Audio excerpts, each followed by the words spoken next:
Welcome to రేషునగి official. Evening అయితే కొంచెం వెదర్ చాలా కూల్గా ఉంది, అంటే గాలిదుమ్లా వచ్చింది. సరే, ఇంకా దోశ బ్యాటర్ అయితే ప్రిపేర్ చేసుకొని ఉన్నా. ఇంకా దాంతో అయితే పునుగులు వేసుకుంటే మంచిగా ఉంటుంది. కానీ అయితే కొంచెం దోశ బ్యాటర్ అయితే పక్కకు తీసుకొని ఇలా థిక్ కన్సిస్టెన్సీ ఉంటుంది కాబట్టి హాఫ్ కప్ మైదా, కొంచెం సాల్ట్, కొంచెం తినే సోడా, కొంచెం బియ్యపిండి అయితే యాడ్ చేసుకొని మంచిగా మిక్స్ చేసుకున్నా. ఇదేంటంటే దోశ బ్యాటర్తో ఇన్స్టెంట్గా అనమాట, అప్పటికప్పుడు. అదే నార్మల్గా బజ్జీ వేసుకోవాలి అంటే మాత్రం ఒక 1 అవర్ 2 అవర్స్ పెట్టాలి కదా. దీనికైతే అలా అక్కలే 5 మినిట్స్లో అయిపోతుంది ఈ రెసిపీ. ఇంకా డీప్ ఫ్రైకి ఆయిల్ పెట్టుకొని ఆయిల్ హీట్ అయిందో లేదో చెక్ చేసుకొని ఇంకా మనం కలుపుకొని అయితే చిట్టి పునుగుల్లాగా వేసుకుంటున్నాం. ఇలా చిన్న చిన్నవి వేసుకుంటేనే క్రిస్పీగా ఉండి మంచిగా వస్తాయి. బియ్యం పిండిని యాడ్ చేయడం వల్ల ఇంకా క్రిస్పీనెస్ వస్తుంది మంచిగా. మీరు కూడా ఒకసారి ట్రై చేసేయండి. ఇంకా నేనైతే ఇట్లా బోండాలు అన్నీ వేసుకుంటాం. ఇంకా మా సైడ్ అయితే మేము బోండా అంటాం, ఇంకా ఆంధ్ర సైడ్ అటు సైడ్ అయితే బజ్జీలు అని అంటారు వీటిని.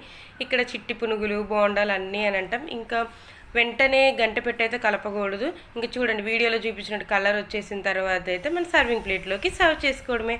Thank you.